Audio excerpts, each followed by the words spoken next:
녹화가 오랜만이구나. 자, 그냥 우리 생태계를 해서 바로 할 건데 급하니까 좀 빨리빨리 해보도록 할게요. 잠깐만. 알겠어요. 자, 일단은 생태계 얘기 해봅시다. 일단 전체적인 생태계라는 걸 놓고 봤을 때 뭐 생태계가 뭐고 뭐 이런 얘기는 딱히 하긴 좀 그렇고, 그냥 생태학이라서 이제 다시 생태학 전반적으로 우리는 이 생태계를 나눠서 그냥 가장 간단하게 생물하고 생물이 아닌 이제 비생물 이렇게 나눠서 얘기를 할 수 있을 겁니다. 그러니까 생물적 요소 하면 살아있는 모든 것들이 될 거고, 살아있지 않은 나머지 요소들을 비생물적 요소라고 부를 거예요. 그렇죠? 근데 우리 비생물적 요소는 그냥 다른 식으로 표현해보면 뭐라고 얘기할 수 있는 거죠? 그러니까 그냥 우리한테 좀 익숙한 표현으로 좀 바꿔봅시다. 비생물적 요소는 다른 말로 뭐라고 하면 될까?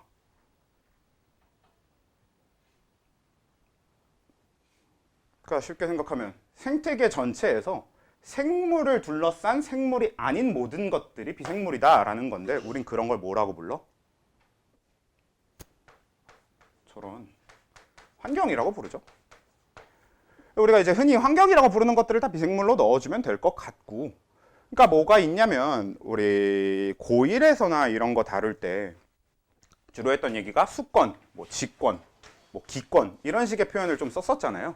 그런 것들을 여기다 넣어주면 될 것 같은데, 어차피 근본적으로 우린 수권, 직권, 기권 이런 얘기를 지금 하지는 않을 겁니다. 그건 이제 고1 때 썼던 단어니까 우린 그런 단어에 초점을 맞추지는 않을 거고, 지금 우리는 그냥 이 비생물 자체랑 생물 자체에 좀 초점을 맞춰서 볼 건데, 일단 요 생물에 대한 이야기로 근본적으로 좀 얘기해 봐야 될 게, 우린 생물을 크게 세 가지로 나눠서 뭐로 나눌 수 있었죠? 이건 작년에 했었던 부분일 텐데. 뭐야? 뭐라고 얘기하지 않았나? 그쵸? 네. 네. 생산자, 소비자, 분해자. 이게 이제 우리가 생물을 나누는 가장 흔한 방식이 될 겁니다.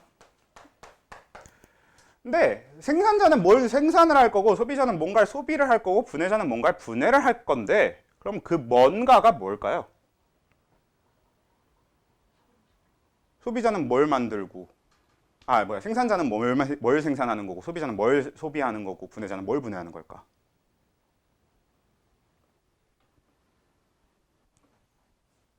생산자는 유기물을 생산하는 유기물 생산자고요. 소비자는 유기물 소비자고, 그리고 분해자는 유기물 분해자거든.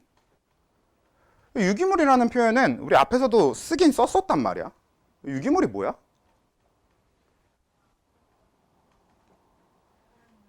살아있는 거는 아닙니다. 살아있지 않아도 유기물이라고 부를 수 있어요.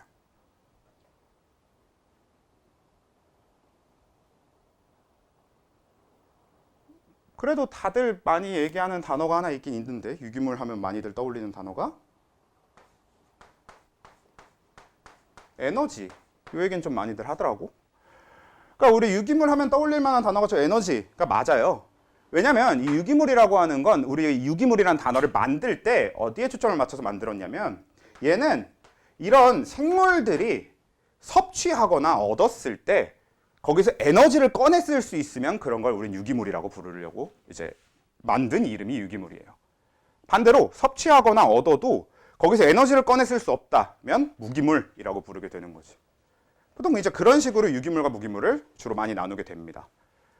그래서 흔히 유기물의 흐름이 에너지의 흐름이다 이런 식으로 얘기 많이 했었단 말이야. 유기물의 이동이 에너지의 이동이다. 그래서 생산자는 유기물을 만드는 애들이고, 소비자는 유기물을 소비하는 애들이고, 분해자는 유기물을 분해하는 애들입니다 라는 얘기인데, 뭐 유기물 같은 경우는 뭐 여기까지는 알 필요가 없을 수 있지만 그래도 대충 알아두면 좋긴 한 부분 중에 하나가 탄소를 기반으로 한 물질들입니다. 이 유기물 자체가 다 탄소를 기반으로 되어 있어요. 그래서 탄소 화합물이라고 이제 흔히 얘기를 하죠. 그래서 탄소로 되어 있는 화합물들은 유기물인 경우가 많아. 물론 아닌 경우도 되게 많지만, 그런 거는 생물에서 다루는 물질 중에서는 어차피 한 이산화탄소 정도가 무기물인 탄소의 전부일 겁니다. 우리가 흑연, 다이아몬드 이런 걸 다루진 않으니까. 그래서 우리가 다루는 중에서는 어차피 한 이산화탄소 정도를 제외하고 탄소로 되어 있는 대부분의 물질들은 다 유기물로 볼 거고, 어차피 이건 뒤에서 탄소 순환을 보면서 자세히 또 얘기를 할 겁니다. 어떤 물질이 있고 또 어떻게 되어 있고 이런 얘기를. 근데 하나씩 좀 얘기를 더 해보면, 생산자는 유기물을 어떤 방식으로 생산하는 거죠? 생산자가 유기물을 생산할 수 있는 방법이 뭐야? 생산하는 방법이 뭐 해서 생산하는 거야? 광합성. 그치? 그래서 우리는 광합성을 하는 애들은 전부 생산자로 넣어줄 겁니다. 그러니까 제일 간단한 게 누구부터 시작해? 그쵸? 식물부터 얘기를 해볼 수 있을 것 같아요. 그래서 식물들은 일단 다 생산자에 넣을 거고, 또 뭐가 있죠? 식물이 있고, 또 광합성 하는 거 너네 아는 거. 뭐 혹시 들어봤거나 알 수도 있는 것 중에 남세균이라는 것도 있긴 있는데 몰라도 됩니다. 이건 그냥 한번 얘기를 해본 거고, 이건 별로 중요하진 않고, 우리한테 중요한 건 조류지, 조류. 우리가 생태계를 하면서 여러분들이 좀 조심해야 될 단어가 조류죠. 어떨 때 어떤 조류를 얘기하는지 잘 생각하셔야 됩니다. 왜냐면 조류는 그 날아다니는 새, 동물 중에 조류도 있지만, 우리가 뭐 김 이런 거 얘기하는, 그러니까 바다에 사는 해조류 같은 조류도 있기 때문에 두 조류 중에 어느 조류를 얘기하는지 제대로 파악을 좀 해야 돼요. 실제로 이 생태계 파트가 좀 뭐라고 해야 되냐, 언어적인 장난을 좀 많이 쳐요. 그래서 언어적인 낚시가 되게 많기 때문에 그냥 조심해야 됩니다. 이건 어쩔 수가 없어요. 단원 자체가 너네가 언어적으로 낚여서 틀리라고 되어 있는 단원이기 때문에 그냥 거기에 대해서 뭐 잘 외우고 조심해라, 잘 읽고 잘 파악하고 잘 외워서 조심해라, 이거 말고는 뭐 제가 그냥 연습이나 도와드릴 수 있는 거겠지, 뭐 따로 해줄 수 있는 게 있지는 않겠지. 그래서 자, 일단 그래도 이 조류에 대해서도 좀 잘 기억을 해두시고, 그래서 식물하고 조류 정도를 생산자의 대표적인 애들로 봐두면 될 겁니다. 나머지는 크게 신경 쓸 건 없을 거고. 소비자는 그냥 뭐라고 생각하면 돼? 얘네들은 뭐야? 그냥 동물은 다 소비자로 넣어주면 됩니다. 뭐 이것저것 나눌 필요도 없어요. 뭐 동물 중에서 뭐 곤충도 동물이고, 뭐 포유류도 있고, 뭐 이것저것 많겠지만 아무튼 동물, 이 전부 다 소비자일 건데, 그럼 소비자는 유기물을 소비하는 방식이 어떻게 되죠? 섭취는 소비의 과정이 아닙니다. 소비의 과정은 결국 뭘 해야 소비야? 유기물을 만든 게 광합성이었지. 그러니까 유기물을 그게 유기물 아예 없애버려야, 그쵸? 호흡이 되겠죠, 호흡. 그래서 호흡이 이제 본격적인 유기물의 소비 과정, 그러니까 그쵸? 소비 과정이 되는 겁니다. 물론 이제 호흡이 아니고 다른 소비 과정도 있을 수도 있는데, 그런 건 정확하게 소비라고 부르긴 좀 어려워요. 그건 이제 뒤에 에너지 흐름이나 유기물의 그 순환에 대해서 좀 볼 거고. 그러면 또 소비자에게는 이거 말고는 더 할 얘기가 없으니까 분해자로 내려가서, 분해자에는 뭐가 있죠? 우리가 균이라고 불러주는 것들은 다 집어넣어주면 됩니다. 그러니까 세균 이런 것도 균인 거고, 그리고 원래 과학적으로 균인 것들도 다 균에 넣어줘야 되는데, 그 원래 과학적으로 균인 게 뭐가 있어요? 세균 이런 것뿐만 아니라, 그러니까 우리가 앞에서 다뤘던 병원체류는 기본적으로 거의 다 균입니다만, 그리고 뭐 곰팡이 같은 것도 그러니까 균에 해당될 거고, 버섯이 균에 해당될 거라는 거. 그래서 이런 게 다 분해자의 영역에 들어가는 거지. 분해자는 이제 유기물을 최종적으로 분해해서 완전히 무기물로 돌리는 역할을 하고 있는데, 근데 유기물을 분해해서 무기물로 돌리는 그 분해 과정은 뭐라고 부르게?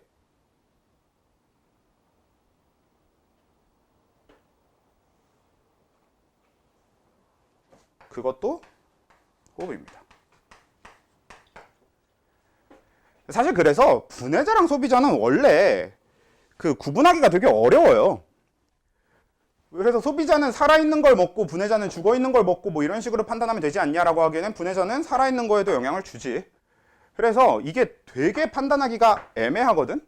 사실 이건 그냥 이 단어들 자체가 사람이 만들었다 보니까 그냥 사람 기준으로 쓰기 편하게 만들어 놓은 거라서, 그냥 얘네 둘이 하는 일이 정확하게 다르다기보다는 그래도 동물이랑 균을 좀 구분을 하려고 그냥 분리를 해놨다 정도로 생각하시면 좋을 것 같아요.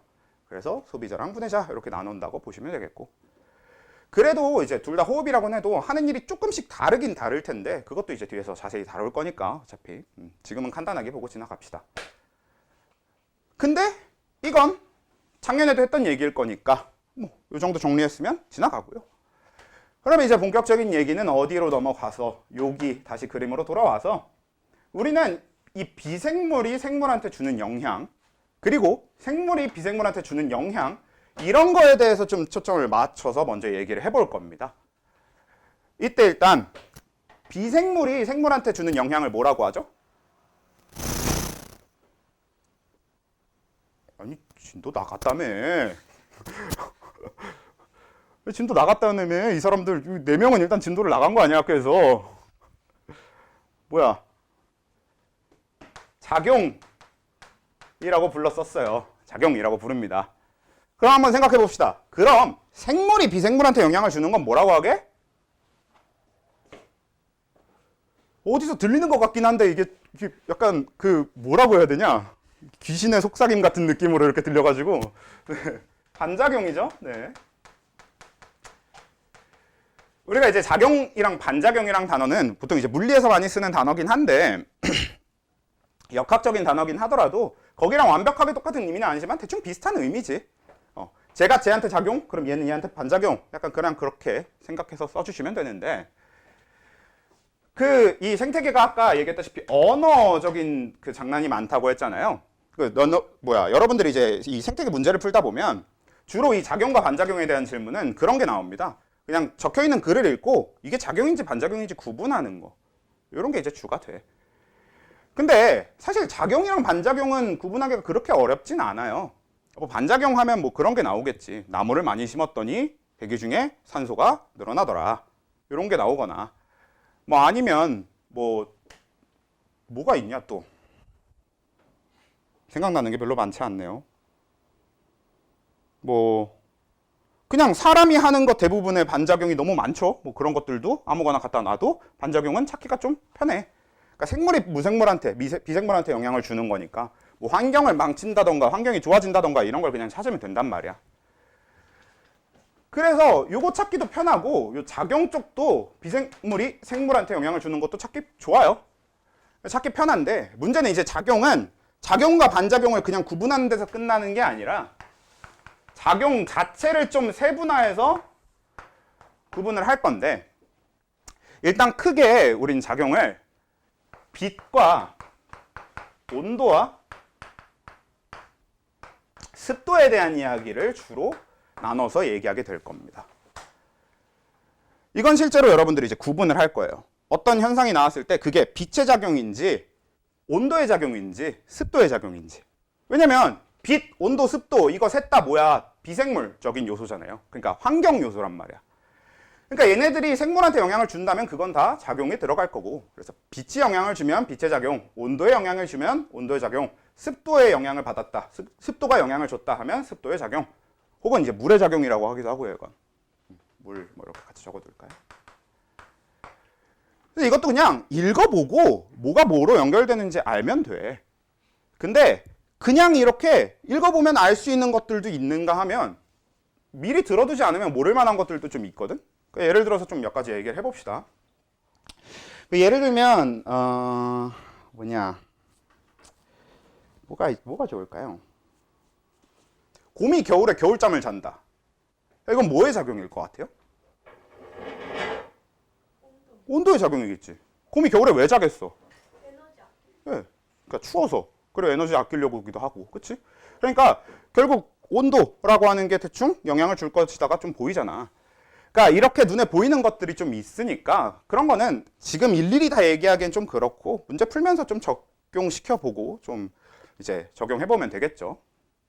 그래서 문제 풀면서 접해보는 거면 충분할 건데 좀 미리 알아두면 좋을 것들 몇 가지를 얘기하기 위해서 여러분들이 이제 국어 실력을 한번 잠깐 테스트를 해보도록 하겠습니다. 혹시 너네 껍질과 껍데기의 차이를 아십니까? 맞아요. 껍데기는 딱딱한 걸 껍데기라고 부르고요. 그러니까 뭔가 둘러싸고 있는 걸 우리는 껍질이나 껍데기라고 표현하는데 그 중에서 딱딱한 걸 껍데기라고 하고 딱딱하지 않은 걸 껍질이라고 해요. 그래서 이렇게 기준을 잡았는데 어제 누가 그러더라고. 그럼 수박은 껍데기예요, 껍질이에요? 이러더라고. 뭘까? 네, 수박은 껍질이긴 합니다. 그래서 대충 어떤 느낌으로 조금 더 생각해 주면 되냐면 뭐 껍질은 좀 더 살아있는 생물 같은 느낌의 껍질을 그 겉에 둘러싼 이런 것들이 될 거고요. 껍데기는 보통 다 어떻냐면 막 사람 피부처럼 이렇게 살아있는 것처럼 되어 있는 게 아니라 아예 조개 껍데기 이런 막 진짜 딱딱하게 되어 있는 것들 있잖아. 달걀 껍질 이런 것들. 그런 것들이 껍데기에 가깝다고 보시면 돼요. 아무튼 그래서 이제 뭐 껍질이랑 껍데기 이거는 그냥 뭐 얘기를 한 거긴 한데 근데 이제 이게 이어지는 내용이 뭐냐면 그 여러분들 파충류나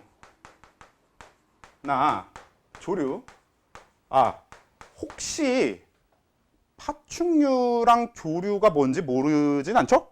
그렇죠? 예. 파충류는 악어, 도마뱀, 뱀 이런 걸 얘기하는 게 파충류고 조류는 새잖아 새. 그래서 파충류나 조류의 알은 껍데기를 가지고 있어요. 맞죠? 우리가 파충류 알은 뭐 많이 본 적이 없을 수도 있어도 조류의 알은 익숙하잖아. 뭐야 달걀. 그치? 그래서 얘네들 알은 껍데기를 가지고 있어요. 근데 왜 껍데기로 가지고 있을까요? 왜 껍데기를 가지고 있을까? 왜 단단한 껍데기를 갖고 있을까요? 그러니까 뭐의 작용일까? 온도? 습도? 빛? 뭘까? 그러니까 네, 셋 중 하나겠죠. 뭘까요? 이 얘기를 하려면 비교 대상이 있으면 좀 더 파악하기 편한데 어류랑 양서류 이것도 혹시 모를까봐 어류는 물고기들을 얘기할 거고 그 다음에 양서류는 개구리나 도룡뇽 같은 그러니까 얘랑 생긴 건 비슷하다고 느낄지도 모르겠는데 사실 안 비슷하지. 안 비슷한데 얘는 이제 주로 물가에 살고 물 안에다가 알을 넣는 애들. 그러니까 얘네 둘은 공통점이 뭐냐면 물 안에다 알을 낳거든. 그리고 얘네 알은 껍데기가 없어요. 알 껍질로 둘러싸여 있습니다. 그러니까 딱딱한 껍데기를 갖지 않아요. 그런데 방금 얘기한 것처럼 얘네들은 알을 어디다가 물 안에다 낳는다고? 그럼 물 안에다 알을 낳게 되면 그 알들의 수분 손실을 걱정할 필요가 있어 없어? 없지. 애초에 물 속에 있는데 뭐. 근데 얘네들은 알을 어디다 낳지? 그쵸? 우리가 이제 지상에다 낳죠. 지상이라고 하지. 그래서 얘네들은 지상에다 알을 낳는단 말이야. 그럼 지상에다 알을 낳는 순간 수분 손실이라고 하는 게 걱정이 될 거 아니야. 얘네들은 당장 물 속에 있었는데 물 밖에다가 알을 낳는 거니까. 그래서 그 수분 손실을 막기 위해 생겨난 게 단단한 알 껍데기입니다. 그럼 무슨 작용? 습도의 작용, 물의 작용. 이런 건 미리 안 들어두면 알기 어렵겠지. 그치? 그래서 이런 거 좀 미리 알아두면 좋을 거로 일단 얘기를 한 거 첫 번째가 요거 파충류의 알 껍데기, 파충류나 조류의 알 껍데기에 대한 얘기가 되겠고요. 두 번째 또 뭐가 있냐면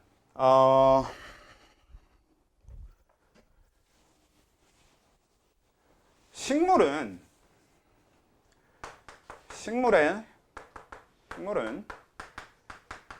겨울이 다가오면 삼투압이 높아집니다.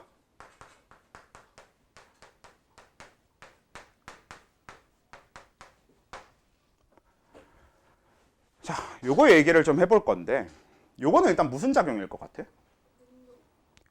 대충 예상되는 거는 온도일 수도 있어 보이고 뭐 습도일 수도 있어 보이고 대충 하여튼 그 둘 중 하나지 않을까 싶긴 한데 사실 식물이니까 또 빛일 것 같기도 하고 그렇죠? 그러니까 헷갈릴 수 있긴 한데 좀 이해를 해두면 좀 편하니까 한번 이해를 해봅시다. 자, 일단 삼투압이 뭐랑 똑같은 단어라고 생각하라고 했었어요? 그냥 삼투압은 네, 그냥 농도입니다. 농도. 완전히 똑같은 단어라고 그냥 생각하고 버리시면 돼요. 그래서 삼투압은 농도야. 그러니까 식물은 겨울이 다가오면 농도가 높아진다거든요. 아까 우리 이미 정리했지만 식물은 일단 생산자니까 광합성을 합니다. 우린 광합성을 해서 만들어지는 유기물의 최초 형태는 뭐죠? 포도당 이라고 하는 형태를 띠는데 식물은 이 유기물을 포도당의 형태로 저장하지 않고 녹말이라는 형태로 저장을 해요. 근데 여기서 어떤 차이가 발생하냐면 우리 녹말은 물에 안 녹아요. 녹말이 물에 안 녹는다는 건 되게 쉽게 확인할 수 있는데 우리 물에다가 밥을 말면 밥알이 막 녹아서 사라집니까? 그렇지 않잖아. 그리고 녹지 않는 것도 확인할 수 있는 것 중에 그 막 물이 엄청 뿌얘지잖아. 그 뿌얘진다는 뜻 자체가 뭐야? 안 녹는다는 뜻입니다. 녹으면 그렇게 뿌옇지 않고 투명해요. 그래서 녹말은 물에 안 녹거든? 근데 포도당은 물에 녹아요. 포도당을 물에 녹여놓은 걸 우리가 뭐라고 하냐? 수액이라고 하는 겁니다. 어디? 그 병원에서 맞는. 그러니까 포도당은 물에 녹는데 녹말은 물에 안 녹는단 말이야. 이게 어떻게 작용하냐? 식물은 기본적으로는 이제 녹말의 형태로 유기물을 저장을 합니다. 유기물을 만들고 나면. 그래서 우리가 식물을 섭취할 때 녹말의 형태로 섭취하게 되는 거야. 대표적으로 밥. 그쵸? 근데 이렇게 녹말로 가지고 있다가 얘네들이 겨울이 가까이 오면 이 녹말을 다 포도당으로 바꿔요. 저장해놨던 녹말을. 근데 그렇게 되면 원래 물에 안 녹던 녹말이었는데 물에 녹는 포도당으로 바뀌니까 물의 농도가 어떻게 되겠어? 높아지는 거야. 물에 포도당이 많이 녹아있게 되잖아. 그러면서 물의 농도가 높아지는 거지. 근데 그럼 이걸 왜 하냐? 왜 할까? 요건 뭘 보면 되냐면 우리 겨울에 강이나 호수는 얼죠. 근데 바다는 안 얼죠. 왜? 그쵸? 바부? 네, 바다는 뭐가 녹아 있으니까. 그러니까 아까 얘기한 염분, 그러니까 염류 같은 게 녹아 있으니까 그런 거잖아. 그러니까 원래 과학적으로, 그러니까 원래는 화학에서 다룰 내용일 수도 있긴 한데 이제 화학적으로 물질은 농도가 높아지게 되면 이 물은 농도가 높아지게 되면 어는 점이 내려갑니다. 그래서 애지간히 추워도 잘 안 얼게 되는 거야. 바다가 안 얼듯이. 강호수는 얼지만 바다는 안 어는 것, 딱 이거 생각하시면 돼요. 그러니까 이 식물들이 겨울이 가까이 오면 안에 있는 체액들, 그러니까 수액들의 농도를 높여 포도당으로 바꿔서. 그러면 어느 점이 내려가면서 겨울을 얼지 않고 버틸 수 있게 되는 거지. 그럼 뭐의 작용이겠어? 온도의 작용인 거지. 이것도 알아두면 좋겠죠. 근데 사실 이거는 한번 설명을 들어두는 게 좋을 것 같아서 설명을 한 것뿐이고 사실 계절이 나오면 그냥 온도라고 생각해주면 좀 편해요. 웬만하면 계절이 나오는 얘기는 다 온도랑 연결해주면 됩니다. 자, 일단 이렇게 얘기는 했는데 근데 그러고 나면 당연히 뭐가 있겠어? 예외가 있겠지. 예외가 있어야 니들 낚아서 틀려먹게 만들 거 아니야. 그럼 예외를 좀 봐둡시다. 자, 계절이 나오는데 온도의 예외가 아닌 것들이 뭐가 있냐면 일단 우리 그 봄도 막 초봄에 피는 꽃이랑 늦봄에 피는 꽃이랑 다르잖아요. 그리고 아예 여름에 피는 꽃들도 있고 또 가을에 피는 꽃들도 있습니다. 그렇지? 이렇게 꽃이 피는 시기가 계절에 따라 달라. 이런 거는 온도의 작용은 아니고요. 계절이 들어가 있지만 이건 온도의 작용은 아니고 이건 이제 빛의 작용입니다. 근데 어차피 빛의 작용 같은 경우는 이따 얘기할 게 되게 많거든. 빛의 작용은 좀 자세히 얘기를 해야 돼서 일단 저거는 디테일한 설명을 좀 이따 하더라도 아무튼 저런 예가 있다 정도를 지금은 잠깐 봐두고 지나갑시다. 그래서 이렇게 봄, 여름, 가을에 피는 꽃은 서로 다르다. 그러니까 꽃이 피는 게 서로 다르다. 이런 게 빛의 작용이다 라는 걸 일단 외워두시면 되겠고요. 또 이거 말고 또 뭐가 있냐면 보통 동물들은 언제 번식할까요? 일반적으로 동물이 번식하는 시기가 언제래요? 사계절 중에?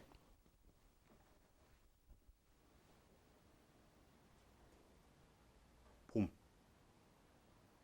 이건 되게 이유가 간단해. 동물이 왜 봄에 번식하도록 되어 있냐면 그래야 봄에 자손을 남겨야 그 자손이 가을까지 좀 클 거고 그래야 그 큰 상태로 겨울을 날 수 있잖아.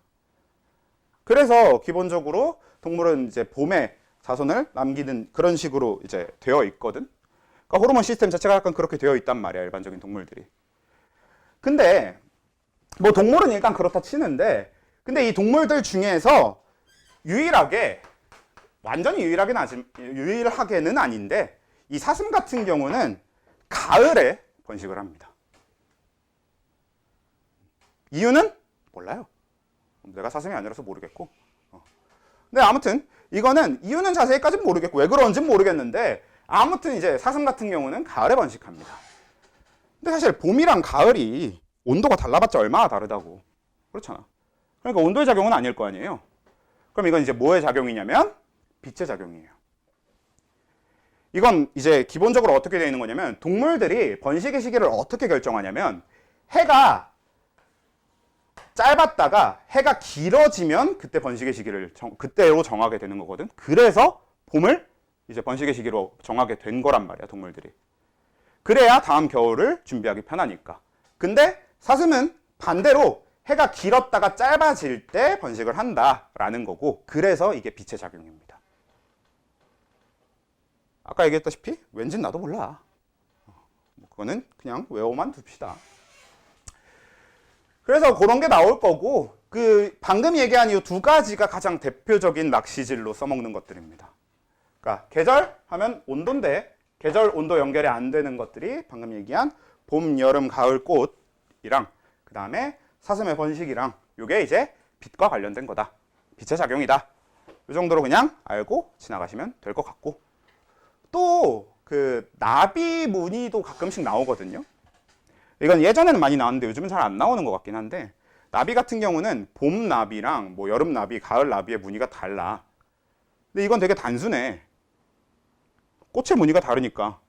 꽃이 다르니까 나비 무늬가 다른 거거든. 그러니까 꽃이랑 같은 색깔의 무늬를 띄어야 본인들 몸을 숨기기가 편할 거 아니에요, 나비가. 그래서 봄에 활동하는 나비와 여름에 활동하는 나비와 가을에 활동하는 나비가 그래서 무늬가 다릅니다. 근데 그러니까 그것도 빛의 작용이에요. 결국 그 빛에서 포식자로부터 내 몸을 숨기는 그런 개념이기 때문에 빛의 작용이긴 한데, 이것도 마찬가지가 아니고 요즘 거의 잘 안 물어보긴 합니다. 이 나비 무늬 얘기는 잘 안 나오긴 하는데, 그래도 선생님이 좀 옛날 분이셔갖고 이런 예를 아직도 가르칠 수도 있으니까 알아두시면 뭐 도움이 되긴 되겠죠. 근데 공통적으로 지금 나오는 것들을 보면 대부분 어느 계절 얘기가 나오냐면 봄이나 가을에 대한 얘기가 주로 나오는 게 이제 예외들입니다. 왜냐면 온도에 대한 얘기를 할 거면 주로 어떤 계절이 나와야 맞겠어? 여름이나 겨울 같은 게 나와야 되는 게 맞을 거 아니야. 그런데 봄이나 가을에 대한 얘기가 주로 나오는 게 그래서 예외가 되는 쪽이다. 근데 이건 무조건은 또 아니기 때문에 좀 조심해서 사용하시긴 하셔야 되는데, 정말 모르겠는 처음 보는 예가 나왔다 하면 그냥 여름, 겨울 이런 얘기가 들어있으면 온도 쪽으로 하시고요. 봄, 가을 이런 거 위주면 그 빛 쪽으로 하시면 됩니다. 진짜 처음 보는 게 나온다면. 근데 그게 아니면 웬만하면 미리 알아둘 수 있는 건 그냥 알아두는 게 더 좋겠죠. 그게 더 정확도가 높겠지. 오케이? 됐죠? 일단 그렇게 하고 나면 일단 온도에 대한 얘기는 이걸로 끝. 온도는 더 이상 디테일하게 얘기할 것도 없습니다.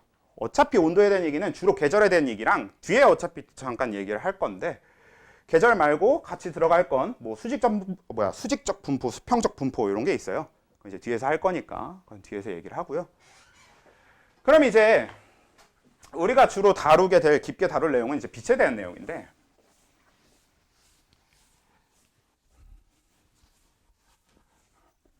여기를 좀 지우고 여기를 좀 써봅시다. 빛에 대한 얘기는. 빛은 얘는 이제 그냥 빛의 작용 하나로 그냥 끝내는 게 아니라 한 번 더 세분화를 해서 좀 얘기를 하게 됩니다. 근데 사실 이 빛의 작용을 세분화하는 이 과정은 뭐 꼭 알아야만 하는 건 아니고 학교마다 좀 가르치는 범위가 좀 다 다를 거예요. 어디까지 가르치느냐가 좀 다를 겁니다. 근데 일단 다 적어놔 보면 빛의 세기, 요거는 웬만하면 다 가르칩니다. 왜냐? 이 빛의 세기에 대한 작용을 제대로 이해를 해야 뒤의 내용을 결국 제대로 이해할 수 있거든. 이건 뒤에 나오는 생태계 내용과 연결이 될 거기 때문에 빛의 세계작용은 꼭 기억을 해야 되는 내용이 되는 거라서 웬만하면 그냥 가르치는 편이고, 이걸로 문제를 안 낼 거여도 가르치는 편이고. 근데 밑에 빛의 파장과 일조량, 우리가 흔히 일조량은 광주기성이라고 많이 표현을 하는데, 이 둘은 가르치는 사람만 가르쳐요. 뭐 딱히 뒤에 있는 내용과 연결될 것도 없고 그냥 이 문제를 내기 위해서 가르치는 거기 때문에 얘네들은 그냥 안 가르치기도 합니다. 왜냐면 수능 기준으로는 그냥 애초에 이런 질문 다 안 하기 시작한 지 한참 돼가지고. 그래서 좀 수능 기준에 초점을 맞추고 있는 선생님들은 안 가르칠 건데, 그래도 이것저것 좀 가르치는 선생님들은 있으니까 이런 거는 학교에서 배우면 알아야만 하는 내용이 되겠고요. 학교에서 안 배웠으면 몰라도 되는 내용이 되겠는데, 일단 저는 어차피 얘네들은 간단하게만 설명할 거기 때문에, 설명 자체가 원래 간단하기 때문에 다 얘기하긴 얘기할 겁니다.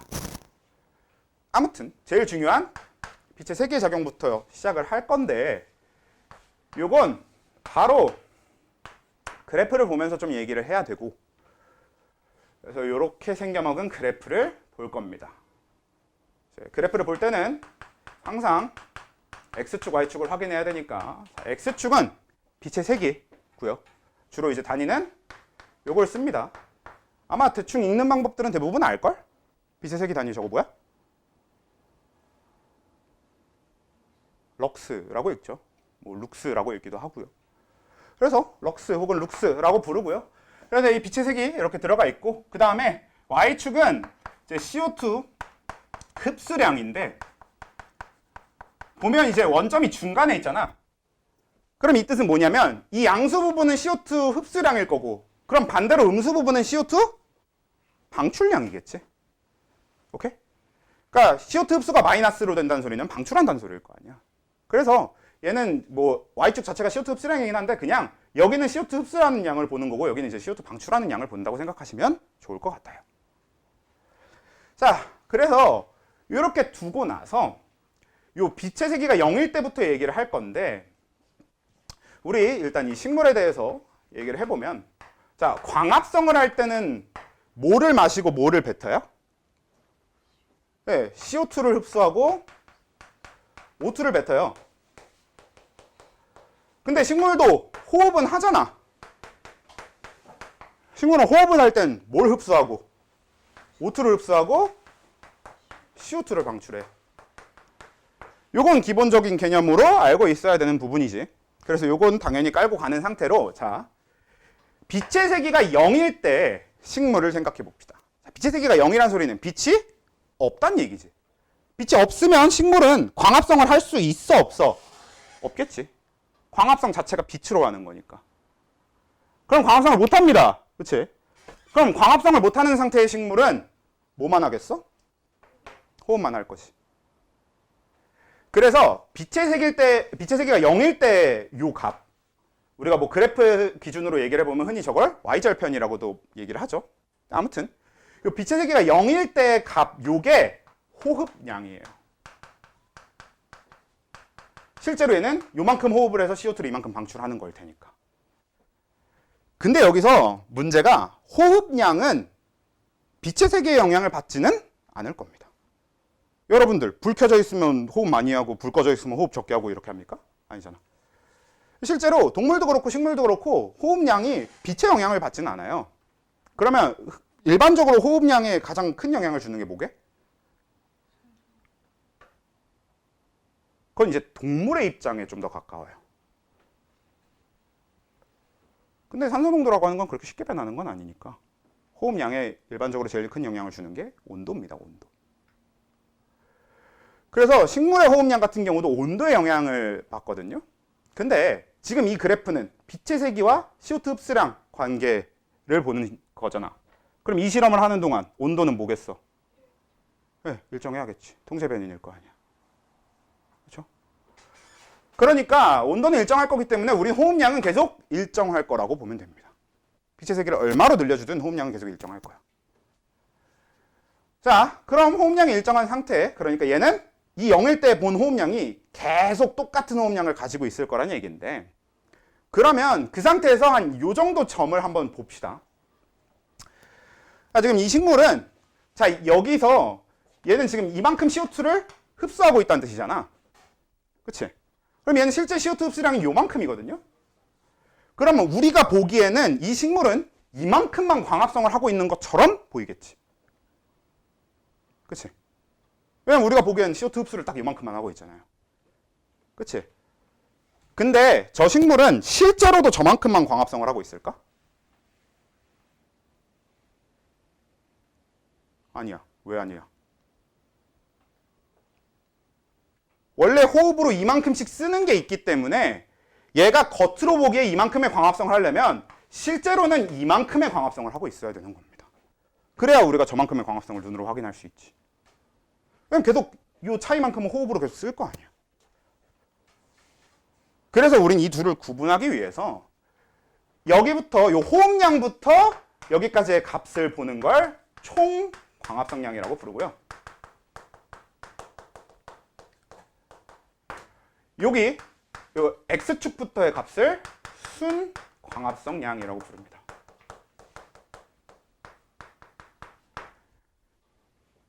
그리고 식물은 실제로 순 광합성량만큼 생장하는 거야. 오케이?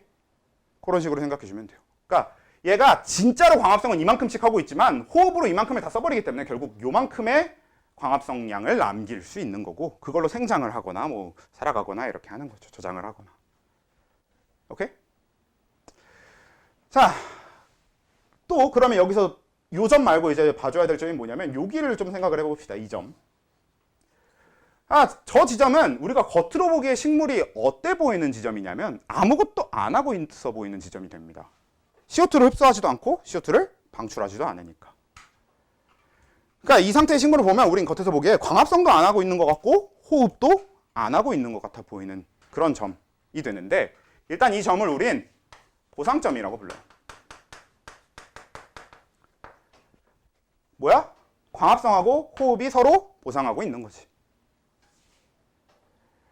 그래서 저 보상점 상태의 식물은 어떻게 되냐면 자라지 않아요. 근데 죽지도 않아요.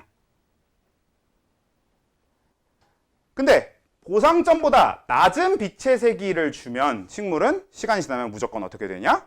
죽습니다. 만드는 유기물보다 쓰는 유기물이 더 많아서. 그리고 보상점 이상의 빛을 주게 되면 자라겠지. 잘 살고 잘 자라겠지. 그게 이제 기준이 되는 게 보상점이라고 생각하시면 됩니다. 그러니까 보상점은 어떤 지점이냐? 총광합성량과 호흡량이 같아지는 지점이라고 생각하시면 되는 거지. 그래서 순광합성량이 0인 지점. 이렇게 되는 겁니다. 오케이? 참고로 이 단원에 대해서 좀 이야기를 좀 미리 좀 해두면 좋을 만한 이야기가 뭐가 있냐면 사실 이 생태계 파트는 너네가 어떻게 느낄지 모르겠는데 기본적으로 좀 재밌지 않아? 특히나 앞에 했던 유전이나 이런 거에 비해서는 훨씬 재밌단 말이지. 근데 요 단원이 재미없게 되는 단 한 가지의 생각이 이런 걸 우리가 왜 알아야 돼? 입니다. 그 생각만 안 하면 재밌을 수 있어요. 제발 그 생각만 하지 말고 좀 해봅시다. 어차피 해야 되는데 그 생각해서 뭐 할 거야? 니네가 그 생각한다고 이걸 안 해도 돼? 아니잖아. 그러니까 그 생각만 하지 말고 해봅시다. 그럼 재밌을 거야. 앞에 거보다는 무조건 재밌잖아. 유전 그거 하고 있는 것보다는 이게 훨씬 재밌잖아요. 그렇죠? 재밌게 해봅시다. 전 개인적으로 여기를 되게 좋아하거든요. 전 생태계 되게 좋아해요. 만약에 생태계 관련해서 전공을 하고도 밥 벌어먹고 사는데 지장이 없었으면 난 이걸 전공을 했을 거야. 근데 여기는 이제 이거 전공을 하면 빌어먹어야 돼가지고 진짜 밥 벌어먹고 살기가 진짜 어렵습니다. 관련 직업이 교수 말고는 없어요. 그래서 아무튼 이제 이런 게 요 순광합성량, 총광합성량 요거 뭐 기억하시고 보상점 기억하시는 거 말고 이제 한 가지 더 기억해야 될 점이 요 점인데 저 지점은 뭐냐면 빛의 세기를 더 늘려줘도 광합성량이 늘어나지 않는 지점이죠. 그래서 이걸 우리는 빛에 대해서 포화되었다. 광포화점이라고 불러요. 여기를 이제 우리는 광포화점이라고 불러요. 근데 그러니까 저 광포화점은 빛의 세기가 아무리 저기선 더 늘어나 봤자 광합성량이 늘어나진 않아라는 거지만 그럼 절대로 저 광포화점 이상에서 광합성량을 늘릴 방법이 없을까? 실제로 늘릴 방법이 있어요. 어떻게 하면 늘어날까?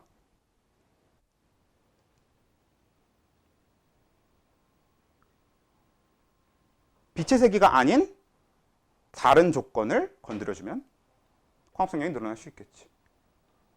원래는 이 실험에서는 뭐인 것들, 통제 변인이어야 되는 것들, 예를 들면 온도라던가 아니면 광합성은 CO2를 쓰는 거기 때문에 CO2 농도도 영향을 주거든요.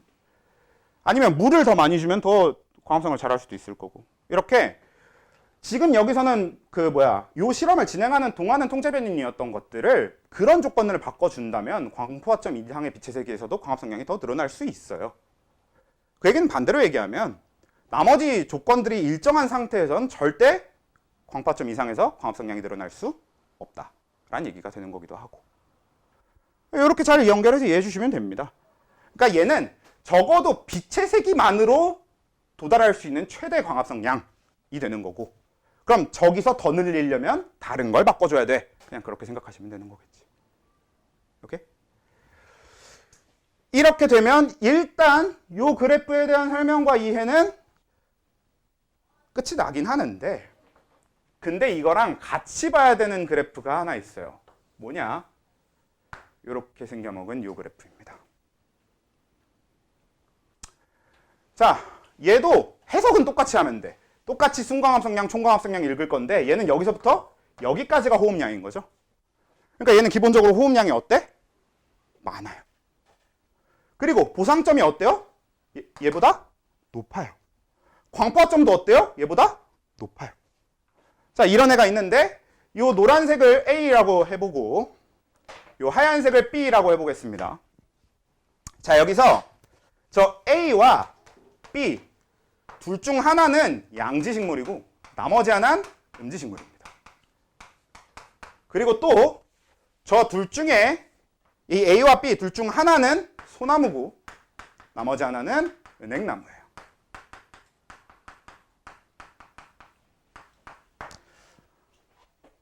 그럼 연결해보면 어떻게 될까?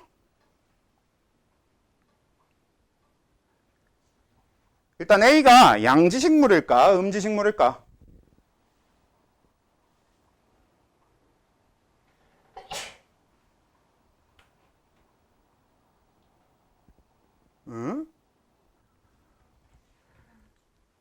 예, A가 양지식물이고 B가 음지식물입니다. 왜냐면 요 양지랑 음지 자체 단어만 제대로 이해해도 좀 찾을만 한데 이 양지가 그 한자를 좀 알면 쉽게 해석되잖아. 이런 거. 양지, 양 이거 볕 양자. 그래서 볕이 잘 드는 데서 자라는 식물. 음지는 이건 뭐야? 그림자잖아. 그래서 그림자진 곳, 그러니까 볕이 잘 안 드는 곳에서 자라는 식물. 이런 뜻이란 말이지. 그러니까 빛이 셀 때 잘 자라는 애, 빛이 약해도 잘 자라는 애라는 뜻이란 말이야. 근데 보면 A는 빛이 세면 셀수록 그만큼 광합성을 엄청 많이 할 수 있지. 그러니까 A는 빛이 센 데서는 엄청 잘 자라겠네. 근데 문제는 얘는 보상점도 높고 호흡량도 많아가지고 빛이 약하면 금방 죽어버릴 겁니다. 근데 그거에 비해서 B는 빛이 약해도 꽤 잘 자라는 편이지. 보상점 자체가 굉장히 낮으니까. 근데 빛이 아무리 세도 얘는 할 수 있는 광합성량에 한계가 있는 거고. 그런 게 양지식물과 음지식물의 특징이 된단 말이야. 그래서 A 같은 그래프를 갖는 게 우리가 양지식물이고요. B 같은 그래프를 갖는 게 음지식물입니다. 근데 여기서 한 번 더 가서 그러면 소나무랑 은행나무 중에 뭐가 양지식물이고 뭐가 음지식물이게? 은행나무가 양지식물, 소나무가 음지식물. 네, 틀렸고요. 그대로 연결해서 양지가 소나무, 음지가 은행나무입니다. 이게 이제 대부분 진짜 많이들 헷갈려 하시죠. 자, 요거는 어떻게 이해하시면 되냐면요. 자, 양지식물은 볕이 잘 드는 데서 자라는 거라고 했지. 빛의 세기가 강한 데서. 음지식물은 빛의 세기가 약한 데서 자라는 거라고 했지. 자, 빛의 세기가 강한 데서 자라는 식물들은 빛을 모으려고 노력할 필요가 있어요, 없어요? 없어요. 이미 많이 들어오니까. 그래서 잎이 넓어야 될까요? 좁아도 상관없을까요? 좁아 상관없어요.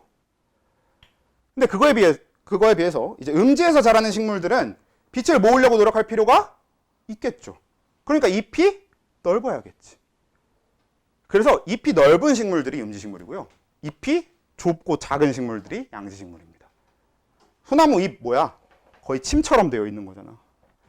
근데 은행나무 잎은 다들 알잖아요. 지금 여기 밖에도 엄청 많으니까. 되게 넓잖아요. 그래서 우리가 흔히 뭐라고 하냐면 아예 소나무 같은 나무를 침엽수라고 하죠. 그리고 은행나무 같은 나무를 화렵수라고 합니다. 침처럼 생긴 잎을 가진 나무, 그리고 얘는 뭐 활짝 핀 잎을 가진 나무, 이런 정도로 이해해 주면 되겠네. 이렇게. 그래서 이렇게 되는 게 양지 음지식물이고요. 여기다 플러스로 같이 또 이해해 주면 좋은 게 양엽하고 음엽이라는 개념이 또 있습니다. 이거는 그냥 이걸 제대로 이해하고 있으면 거기다 조금만 추가해 주면 되는 건데, 양엽, 음엽은 이제 뭐냐면 같은 나무 안에서도 위쪽에 있는 잎이랑 아래쪽에 있는 잎을 보면 그 잎이 조금씩 서로 달라요. 왜냐면 위쪽에 있는 잎들은 상대적으로 빛을 잘 받아, 못 받아? 잘 받겠지. 근데 아래쪽에 있는 잎들은 빛을 잘 못 받을 거 아니야. 그래서 아래쪽에 있는 잎들이 상대적으로 더 넓고 얇아요. 위쪽에 있는 잎들이 상대적으로 더 좁고, 그러니까 작고 두껍습니다. 그래서 우린 그냥 위쪽에 있는 잎을 양엽이라고 하고 아래쪽에 있는 잎을 음엽이라고 보시면 돼요. 음엽이 더 넓고 양엽이 더 좁고, 얘가 더 두껍고 얘가 더 얇고, 이런 개념이 되는 거지. 그래서 이 양엽하고 음엽에 대한 개념 같은 경우는 은행나무 안에서도 은행나무 위쪽 잎은 양엽이라서 좀 은행나무 잎 중에선 좀 작고 두꺼워요. 아래에 있는 잎은 음엽이라서 은행나무 잎 중에서 가장 넓고 좀 얇습니다. 이건 소나무도 마찬가지야. 소나무도 위쪽에 있는 잎일수록 더 좁고 더 두껍고요. 아래쪽에 있는 잎일수록 더 얇고 더 넓습니다. 이게 양엽과 음엽, 그리고 양지식물, 음지식물, 그리고 저 그래프까지 제대로 이해해 주시면 빛의 세기는 끝인데, 저 빛의 세기는 정말 중요합니다. 이걸 제대로 이해해야 여러분들이 나중에 천위가 진행될수록 순생산량이 감소한다는 둥, 이런 걸 제대로 이해할 수 있어요. 일단 그래서 이걸 제대로 이해를 해두셔야 되고요. 그러면 빛의 세기는 이렇게 끝이고요. 그럼 이제 파장인데, 파장이나 일조량은 최대한 간단하게만 할 겁니다. 근데 파장, 일조량 혹시 배웠어? 파장의 작용 배웠나? 들어봐야 알 것 같아? 일단 들어보고 얘기를 해볼까? 그냥 얘기를 할게요. 어차피 그냥 할 거니까. 자, 빛의 파장의 작용은 뭐냐면, 자, 우리 빛은 색깔마다 파장이 서로 달라요. 빛은 이제 색깔마다 파장이 다른데, 힘내. 오랜만에 진도 나가느라 힘들겠지만, 네, 어쩔 수 없습니다. 힘내. 자, 일단 학교 수업도 지금 열심히 안 들은 것 같은데 이것까지 졸면 어떡해. 자, 그래서 그러면 다시, 그러니까 빛은 색깔마다 파장이 달라요. 원래는 이제 이거는 물리나 화학을 하신 분들은 좀 익숙한 개념일 수 있고요. 물리나 화학을 안 하신 분들한테는 좀 안 익숙한 개념일 수 있지만, 그래도 알긴 알아야만 하는 개념이니까 아마 지구에서도 하긴 했을 것 같기도 한데, 뭐 아님 말고. 아무튼 그 빛의 색깔마다 다른 게, 자, 빨간색에서 보라색 이렇게 냅뒀을 때, 여기서 빨간색에서 보라색 쪽으로 갈수록 파장이 어떻게 되게? 네, 파장이 짧아집니다. 근데 갑자기 생명과학, 생태계 하다 말고 이 얘기를 갑자기 왜 하냐면, 이 파장이 짧아지는 것 때문에 이 빛의 색깔마다 도달할 수 있는 깊이가 서로 달라져요. 어디서? 물에서. 그래서 물에 사는 생산자, 그러니까 아까 얘기했던 조류한테 영향을 주게 됩니다. 그래서 빛의 파장의 작용은 이제 조류에 대한 작용이 되는 건데, 한번 생각을 해봅시다. 자, 그러면 파장이 짧을수록 더 깊이 갈까? 아니면 더 얕은 데까지밖에 못 갈까? 파장이 짧을수록 더 깊이 갈 수 있습니다. 왜 그럴까? 파장이 짧으면 잘 뚫어서라고 생각해도 돼요. 파장이 짧으면 이제 파 자체가 짧으니까 주변에 부딪힐 일이 좀 적을 거 아니야. 그렇지? 막 이렇게 길게 움직이는 애들은 어때? 주변에 부딪힐 일이 많겠지. 그래서 쉽게 산란돼서 사라지고요. 파장이 짧은 애들은 좀 이렇게 움직이니까 주변에 부딪혀서 산란될 일이 적어. 이렇게 생각해도 되는데 사실 가장 근본적인 이해를 하기 좋은 거는 근데 이건 이제 물리 개념을 알수록 더 좋은 거니까 파장이 짧을수록 에너지가 커요. 에너지가 많으니까 더 깊이 가는 거야. 이렇게 편하게 생각해버리는 것도 좋고 본인이 편한 쪽으로 하시면 되는데 아무튼 그냥 파장이 짧은 애들일수록 깊이 간다라고 생각하시는 게 제일 메인 포인트가 되는 겁니다. 그래서 빨간색이 가장 얕은 데에서 바로 사라져버려요. 깊은 데까지 못 가고 제일 얕은 데에서. 그래서 주로 그 아까 얘기한 이 조류들이 본인들이 주로 이용하는 파장에 빛이 있는 곳에서 살게 됩니다. 그래서 이 조류들이 사는 깊이가 서로 다른데 일단 조류는 뭐가 있죠? 조류는 일단 세 가지로 나눌 수 있거든. 그 색깔에 따라서 홍조류, 갈조류, 녹조류 이렇게 나눌 수 있는데 무슨 색깔인지 얘기해 줘야 되나요? 필요 없죠. 보면 알잖아. 그렇지? 그래서 홍조류는 빨간색, 뭐 갈조류, 갈색, 뭐 녹조류, 녹색 이게 될 건데 네, 일단 미역은 어디 들어가게? 네, 미역 갈조류. 미역을 녹조류라고 헷갈리실 수 있긴 있는데 미역은 그 우리 식탁에서 볼 때도 사실 웬만하면 녹색으로는 잘 안 보이지. 그리고 원래 처음 바다에서 볼 때는 확실히 갈색으로 보여요. 미역의 색깔은 정확하게 뭐의 색깔과 똑같냐면 다시마의 색깔과 똑같습니다. 그래서 미역과 다시마는 둘 다 갈조류예요. 그리고 또 너네가 아는 조류 뭐 있냐? 김 어디 들어가죠? 홍조류. 김 초록색 아닌가요는 보통 집에서 파래김을 드시는군요 할 만한 거고 파래김이 아니면 실제로 김이 초록색으로 보이기는 어렵습니다. 그래서 김을 바다에서 딱 건져 올렸을 때는 빨간색이에요 다. 근데 우리가 주로 식탁에서 보게 되는 김은 검은색이나 좀 갈색을 띠게 되는 걸로 많이 보이는데 그건 왜? 구웠으니까. 구워서 그런 거고. 기본적으로 김은 홍조류에 들어가고 원래 이제 김 말고 우뭇가사리라는 것도 있는데 아무리 봐도 몰라도 되는 이름이겠지. 그래서 그냥 빼버리고. 녹조류는 아까 얘기한 파래 뭐 이런 거 정도만 대충 기억해 두시면 됩니다. 사실 얘네들은 이런 이름까지도 잘 기억 안 해도 될 수도 있어. 어차피 이쪽이 중요한 건데. 그러면 자 빨간색이 가장 안 깊은 데까지만 온다 그랬지. 그러면 빨간색을 주로 이용하는 애가 가장 얕은 데 살아야 되겠네요. 그러면 이 셋 중에 가장 얕은 데 사는 조류는 누구야? 녹조류지. 홍조류가 아닙니다. 자, 이거는 되게 단순하게 이해할 수 있거든요. 자, 여러분. 이 케이스가 무슨 색으로 보이십니까? 대충 그냥 빨간색. 자, 이 케이스는 왜 빨간색으로 보이죠? 빨간색을 반사하니까 빨간색으로 보이죠? 그러니까 얘는 빨간색을 흡수하지 않습니다. 그렇기 때문에 홍조류는 빨간색을 이용할 수 없어요. 빨간색을 반사해야 되기 때문에. 그래서 보통 흡수하는 건 어떤 색깔을 가장 잘 흡수하냐면 본인 색에 완벽하게 반대 색깔을 제일 잘 흡수합니다. 미술에선 흔히 이런 걸 뭐라고 표현하냐? 보색이라고 표현하죠. 그래서 보색을 가장 잘 흡수하기 때문에 홍조류가 오히려 녹색, 파란색 이쪽 계통의 빛을 제일 잘 흡수해요. 그리고 녹조류가 빨간색 빛을 제일 잘 흡수합니다. 그래서 가장 얕은 데까지 빨간색 빛이 오는데 그때 거기에 녹조류가 살고 있는 거고 그럼 오히려 홍조류는 제일 깊은 데 살고 있습니다. 홍조류가 잘 흡수할 녹색, 파란색은 충분히 깊은 데까지 도달할 거니까. 오케이? 그래서 이건 이해를 돕기 위한 내용인데 솔직히 그냥 다 필요 없고 그냥 이해 하나도 안 해도 좋으니까 그냥 외우셔도 상관없긴 합니다. 이해하고 외우면 좀 더 편하니까 그래서 설명을 해드린 것 뿐이지 사실 얘 가지고 여러분들이 풀 문제는 그냥 깊이에 따라서 녹갈, 홍 이거 말고 없어요 그냥. 그래서 이거 외워서 적용하는 거 말고는 쓸 일이 없기 때문에 그냥 그리고 그게 빛의 파장의 작용이다 이거 연결하는 거 말고는 안 나오기 때문에 대충 외워서 풀어도 되긴 하는데 이해하고 있으면 조금이라도 더 오래 쉽게 외울 거 아니야. 그렇지? 그래서 얘기를 드린 거고요. 그럼 이제 일조량 얘기로 가봅시다. 자, 일조량은 어이씨 시간이 왜 이렇게 모자란 거야?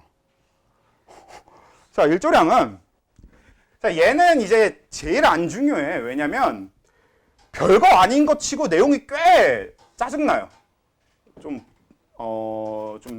복잡하다고? 복잡한가? 아무튼 좀 짜증나는 편이라서 그래서 중요도는 제일 떨어지긴 하는데, 근데 또 몰랐으면, 그러니까 그 따로 공부해두지 않으면 그냥 보고 풀긴 되게 어렵습니다. 그래서 일단 한번 봐두면, 얘는 이제 뭐냐면 아까 얘기한 봄꽃, 가을꽃, 뭐 여름꽃 이런 거의 구분 기준이 되는 게 결국 이건데, 일단 제일 단순하게 나누는 게 장일식물과 단일식물이라는 게 있어요.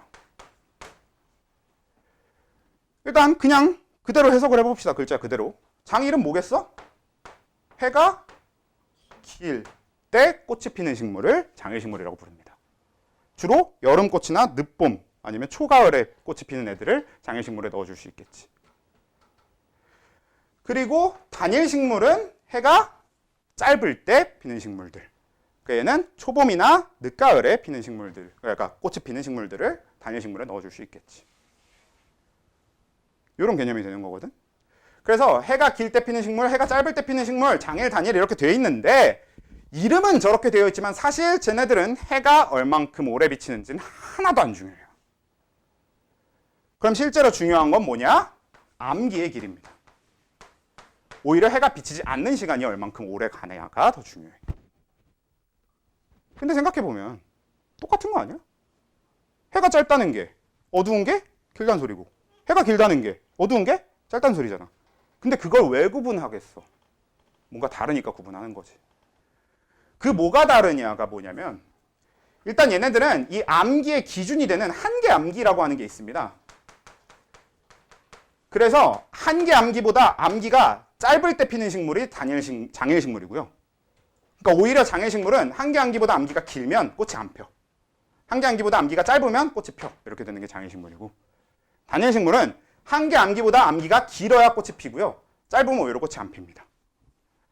아 근데 이것까지 들어도 여전히 그냥 해가 길고 해가 짧은 걸로 얘기하면 되지 않냐 일 수 있는데, 이걸 이제 실제 실험을 진행을 해보면, 자 이렇게 장일식물 갖다 놓고 실험을 진행을 해보면, 자 하루 24시간 중에 자 이 어떤 장일식물을 갖고 왔는데 얘가 한계 암기가 8시간이라고 해봅시다. 그러니까 무슨 얘기냐면 8시간을 넘기는 암기가 있어야 얘는 꽃이 피는 그런 식물이에요. 장일이구나. 미안해요. 8시간을 넘기면 꽃이 안 피는 식물이에요. 그러니까 암기가 8시간보다 짧아야만 꽃이 펴. 이런 애가 이제 장일식물이 되는 거지. 근데 얘를 우리가 하루에 7시간만 어두운 데다 가둬놓고 나머지는 밝은 데다가 햇빛을 받게나 혹은 밝은 데 이렇게 넣어둔 거야. 그럼 얘는 어떻게 되겠어? 꽃이 피겠지. 그리고 얘를 이번엔 어두운 데다가 9시간 넣어놓고 나머지 시간을 밝은 데다 놨어요. 그럼 얘는 꽃이 안 피겠지. 선생님 이래도 여전히 그냥 해로 얘기해도 되는 거잖아요. 근데 지금 이랬던 이 식물을 이번에는 총 14시간을 어두운 데 넣을 건데, 근데 그 14시간을 어떻게 할 거냐면 14시간 동안 어두운 데다 넣어 놓는데 중간에 그냥 섬광을 한번 줄 겁니다. 그냥 진짜 불을 켰다 끄는 느낌이라고 생각하시면 될 것 같아요. 그래서 이걸 이제 7시간이 지난 시점에 한번 켜서 이렇게 14시간을 두 번에 7시간으로 나눌 거야. 그럼 얘는 꽃이 핍니다. 이러면 실제로 얼만큼 오래 밝은가, 그러니까 해가 얼만큼 기냐는 안 중요하다는 게 증명이 되는 거지. 그래서 암기를 기준으로 한다라는 얘기가 되는 거지. 이게 광주기성이에요. 어렵지? 어렵진 않나? 아무튼.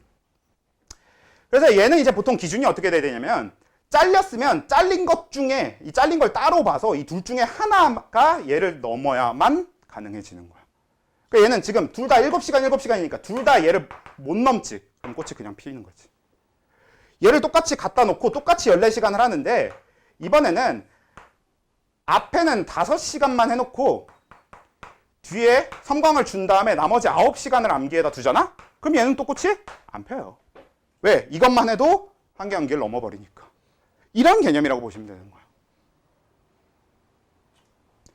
섬광이 있었으면 그 앞에, 그러니까 잘렸으면 그 앞뒤에 암기를 따로 생각해서 둘 중에 한계 암기를 넘는 게 있나 이렇게 확인을 해줘야 됩니다. 그래서 우리가 이걸 흔히 연속된 암기가 한계 암기를 넘느냐를 기준으로 잡는다고 얘기를 합니다. 오케이?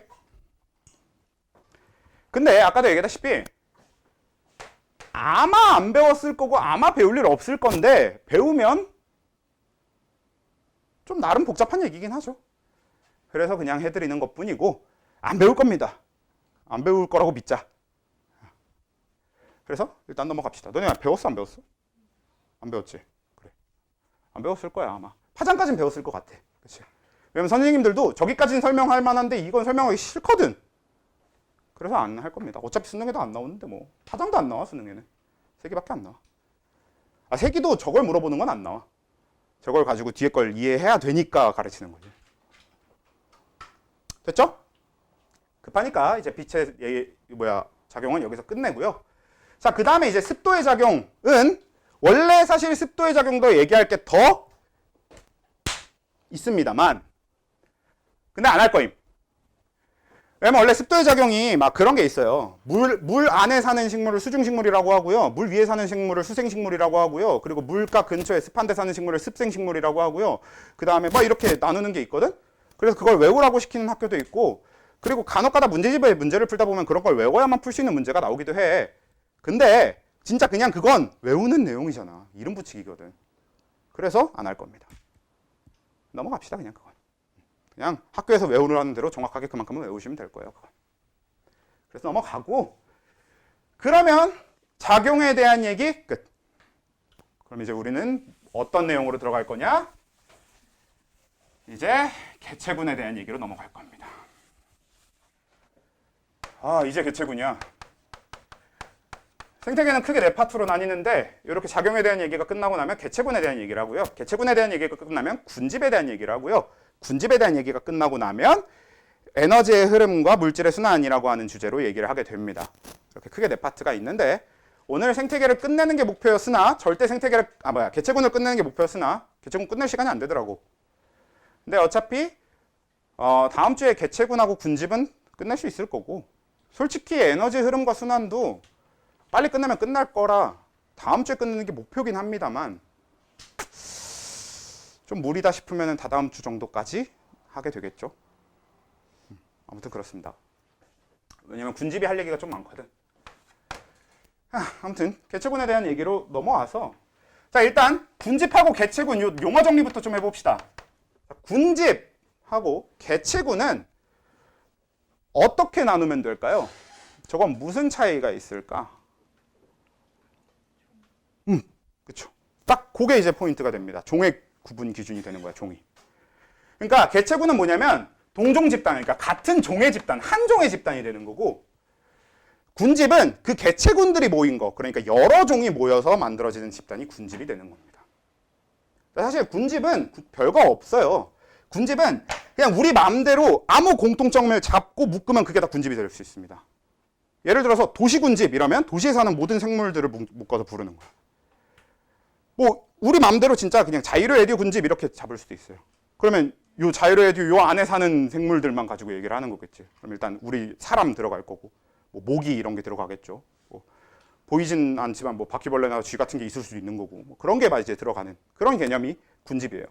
그래서 진짜 아무렇게나 잡을 수 있어서 우리가 뒤에 뭐 삼림에 사는 군집 뭐 그래서 이렇게 부르기도 하고 초원 군집 이렇게 부르기도 할 거고 되게 여러 가지 얘기를 할 건데 군집은 그때그때 기준이 너무 다르지만 우리가 제일 흔하게 쓰는 군집에 대한 표현이 생산자 군집, 소비자 군집, 분해자 군집입니다. 그것뿐만 아니라 그냥 어떤 식이든 공통점을 가진 서로 다른 종들을 묶으면 그건 다 군집이 돼요. 근데 아무튼 우린 지금 당장 군집에 대한 얘기보단 개체군에 대한 얘기를 집중을 할 건데 여기서 잠깐 이 종에 대한 얘기만 살짝 해보고 개체군에 대한 본격적인 얘기로 넘어갈 건데 혹시 여러분들은 종을 구분하는 기준을 알고 계십니까? 종은 어떻게 구분하는 걸까요? 어떻게가 같은 종일까요?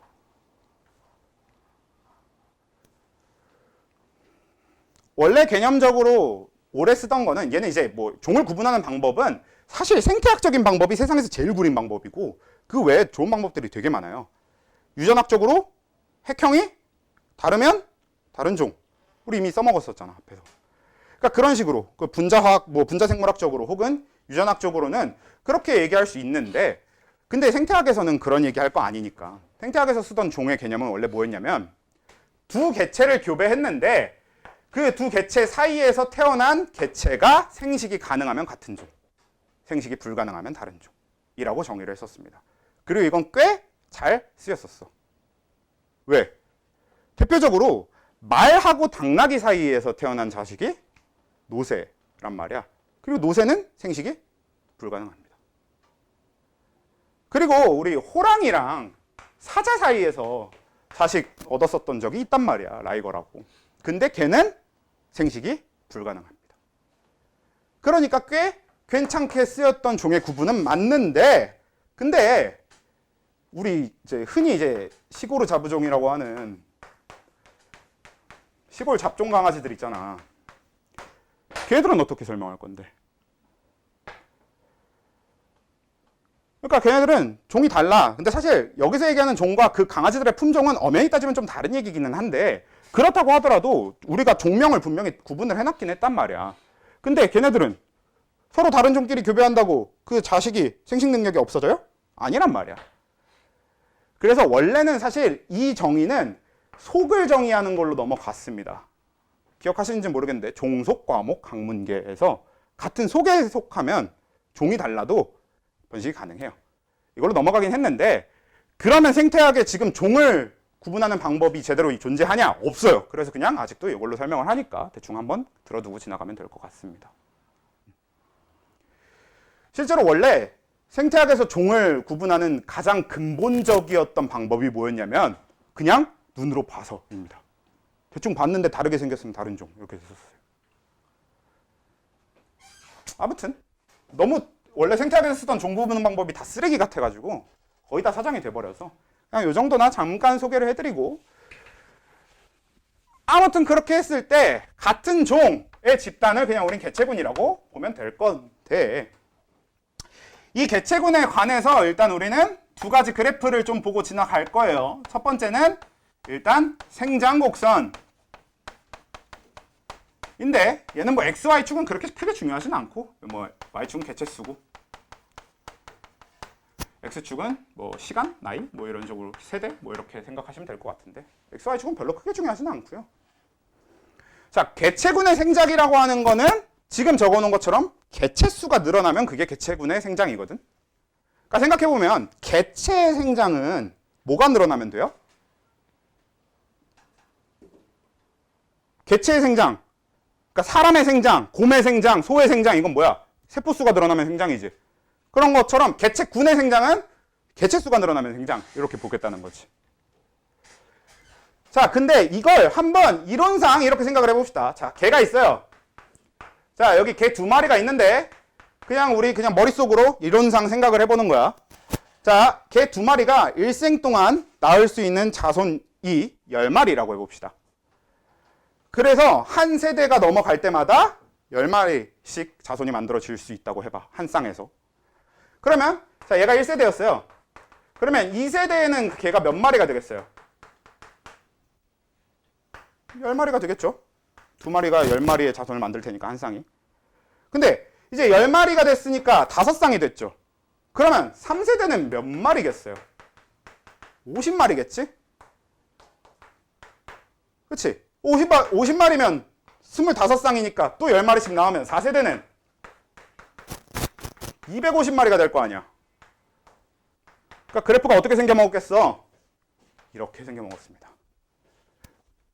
시간이 지나갈수록 그래프가 그러니까 개체수가 급수적으로 늘어나는 거지. 그렇죠? 그래서 저런 식으로 생겨 먹었는데, 근데 지금 이게 말이 됩니까? 말이 안 돼. 그냥 딴죽 걸기도 너무 쉬워. 이 10마리가 암컷 5마리, 수컷 5마리일 줄 어떻게 알아? 그렇지? 그렇잖아. 그리고 정말로 한 쌍당 10마리씩 꼬박꼬박 딱딱딱 낳는다고? 그것도 이상하잖아요. 그러니까 그런 식으로 딴죽을 걸려고 찾기만 해도 되게 쉽게 찾아지고, 그런 것뿐만 아니라 사실 자, 4세대쯤 돼서 250마리라고 쳐봅시다. 자, 애초에 개가 이렇게 늘어나기 시작하면 이 개를 키우는 우리 입장에서 한번 생각해 봅시다. 당장 무슨 문제가 생겨요? 먹이 문제가 생길 거고, 또 공간 문제가 생기겠죠. 집 미어 터질 거 아니야. 집에 개가 250마리가 있어요. 그렇지? 그러니까 공간이나 먹이 같은, 그러니까 뭐 환경 문제가 생기지. 비생물적인 요소에 의한 문제가 생긴단 말이야. 그래서 실제로 개체군의 생장 곡선은 이렇게 만들어질 수 없어서 우리가 방금 그린 이거는 이론상 이론 생장 곡선이라고 부르고요. 이걸 우린 J자형 곡선이라고 부릅니다. 왜? 생긴 게 J라서 J라고 불러요, 그냥. 이러면 되게 간단하게 지은 거고. 그 다음에 실제 그럼 생장 곡선은 어떻게 생겨 먹었냐? 이렇게 생겨 먹었습니다. 내가 이걸 너무 높이 찍어서 좀 너무 극단적으로 잘못 됐는데 좀 이렇게 좀 해볼게요. 좀 다시 그릴게. 낮게 그리면 얘를 좀 더 이렇게 표시할 수 있겠지. 그래서 이 밑에 거는 이제 실제 생장 곡선이라고 부르는데, 자, 실제 생장 곡선은 S자형 곡선이라고 부릅니다. 이유는 S자형이라서. 사실 아까 그린 게 너무 S 같지 않아서 그냥 다시 그린 거예요. 그러면 이 실제 생장 곡선과 이론 생장 곡선 사이의 차이는 뭐 때문이라고? 네, 환경 때문인 거라고. 그래서 우리는 이 차이를 환경 저항이라고 불러요. 그리고 환경 저항은 어디에 비례하냐면 개체수에 비례합니다. 그렇겠지.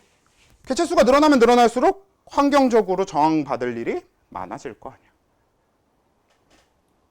10마리 있을 때보다 50마리 있을 때가 더 공간이 모자라고 먹이도 모자라고 이렇게 될 거 아니에요. 그래서 이 환경 저항이라고 하는 건 저 이론 생장 곡선과 실제 생장 곡선의 차이를 만드는 그런 요소가 되는데, 근데 저 환경 저항은 개체수와 비례해요. 개체수가 늘어날수록 환경 저항이 커집니다. 그리고 개체수가 하나라도 있으면 환경 저항은 일단 무조건 있는 거예요. 그래서 이제 이 환경 저항이라는 거에다가 플러스 우리가 이제 알아야 되는 요소가 뭐냐면 요거. 이제 실제 생장 곡선은 보면 개체수가 더 이상 늘어날 수 없는, 개체군의 개체수가 더 이상 늘어날 수 없는 최대 시점이 오거든요. 여기를 우린 환경 수용력이라고 부릅니다. 이 개체군에 대해서 환경이 수용할 수 있는 최대치라는 거지. 오케이? 알겠어요? 그래서 모든 개체군의 생장 곡선은 저렇게 생겨 먹었습니다. 그래서 환경 수용력이라는 게 존재해. 그럼 인간은 환경 수용력이 없나? 실제로 인류의 역사를 보면 환경 수용력을 맞았던 적이 굉장히 많았어요. 인구수가 더 이상 늘어나지 않는 시점이 항상 있었다고. 근데 뭐가 있었으니까? 기술의 발전이 있었으니까. 옛날에는 뭐 산업혁명이라고 하는 게 계속 일어나면서 인구수의 폭발적인 증가, 그게 환경 수용력을 뚫은 거야, 그 시점에. 선생님, 지금은 환경 수용력 그런 거 없이 계속 늘어나잖아요. 그건 지금은 기술이 계속 발전하니까. 지금은 기술이 쉬지 않고 발전하잖아요. 특히나 어떤 기술이? 의료 기술이 쉬지 않고 발전을 하고 있으니까. 솔직히 지금 인구수가 늘어나는 게 자식을 많이 낳아서는 아니잖아요. 우리나라는 특히 더 심하긴 한데 그건 전 세계적으로 마찬가지라고. 인구수가 늘어나는 건 자식을 많이 낳아서가 아니라 안 죽어서 늘어나는 거잖아. 우리나라는 그게 더 심각하기도 하고. 아마 우리나라는 곧 환경 수용력에 오겠죠.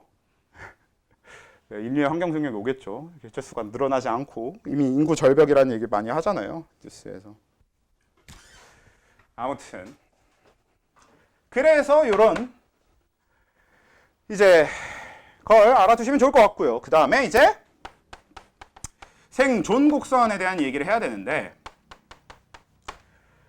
자, 이 생존 곡선은 이것도 이제 X축, Y축은 얘는 조금 간단하게 이해는 해주긴 해줘야 되는데, 일단 X축은 나이고요, 수명인데, 근데 이거는 이제 문제가 뭐냐면 얘는 여러 가지 동물을 한 번에 표현하는 그래프가 될 거거든요. 그렇다 보니까 얘는 상대적입니다. 왜냐면 이걸 절대적으로 하면 왜 동물마다 원래 절대적인 수명은 차이가 너무 심해요. 그래서 그건 그래프 자체가 그려지진 않는단 말이야. 그래서 모두의 수명을 동일하다라고 놓고 그래프를 그려보자, 이런 식인 거지. 이게 되게 생소한 개념이 아닌 게 우리 그런 얘기 많이 하잖아. 개 얘기할 때, 강아지 얘기할 때 얘가 사람으로 따지면 몇 살이야? 이런 얘기 많이 하잖아요. 뭐 강아지의 1년이 뭐 사람의 7년이라 그랬나? 뭐라 그랬나? 몇 년이냐? 3년이냐? 2살까지는. 아, 또 요즘은 또 그렇게 세분화가 됐어요? 되게 어렵네. 아무튼 그런 식으로 이제 계산을 하잖아. 그게 강아지의 전체 수명과 인간의 전체 수명을 놓고 이렇게 비교를 해서 계산을 하는 거잖아요. 그런 느낌으로 모두의 수명을 다 그냥 똑같이 놓고 보는 거야. 다 늘려놓고 보는 거지. 수명을 제일 긴 애한테 똑같이 맞춰놓고 보는 이런 느낌이라고 보시면 될 것 같아. 오케이? 그래서 이쪽은 그냥 그런 거니까 뭐 그렇게 크게 중요하게 생각은 안 해도 되고, 요 Y축은 개체수인데, 근데 이게 문제가, 이 개체수도 문제가 뭐냐면 개체수가 서로 다 다르잖아. 그래서 이것도 약간 상대적인데 오히려 절대적인 느낌도 들고, 근데 얘는 이제 핵심이 그런 게 문제가 아니라, 원래 우리 그래프 볼 때 여기까지 요 한 칸이 1이었으면 계속 요만큼씩은 1이어야 되잖아요. 근데 그렇게 안 생겨 먹었습니다. 여기 개체수 칸을 보면요, 맨 위에 여기는 10만 뭐 이렇게 되어 있는데, 요 다음 칸은 만 이렇게 되어 있고, 그 다음 칸은 한 8천 이렇게 되어 있고, 그 다음 칸은 한 5천 이렇게 되어 있고, 좀 지 맘대로 해놨어요. 그냥 과학자들이 보기 편하게 해놨다고 생각하시면 될 것 같아요. 근데 어차피 얘는 XY축을 보는 게 중요하진 않습니다. 어차피 얘는 그래프가 어떻게 생겨 먹었고, 그래서 그 생겨 먹은 그래프에 따라서 특징이 뭐고, 이런 게 중요한 거라서 그냥 이렇게 그래프를 해석하기만 하면 돼요. 얘는 이제 세 가지 그래프고요. 얘가 1형 그래프가 되고, 얘가 2형 그래프가 되고, 얘는 3형 그래프가 됩니다. 1형, 2형, 3형은 서로 다른 종류의 생물을 얘기하는 거고요. 그리고 1형, 2형, 3형은 특징도 서로 다릅니다만, 한번 생각을 해봅시다. 자, 1형은 어떤 특징을 갖고 있을 것 같아요? 자, 1형은 어린 개체의 생존율이 어때요? 높은 거지. 그래서 얘네들은 어느 정도 수명을 산 다음에 좀 나이를 먹고 나서 좀 죽는 개체들이 많은 거잖아.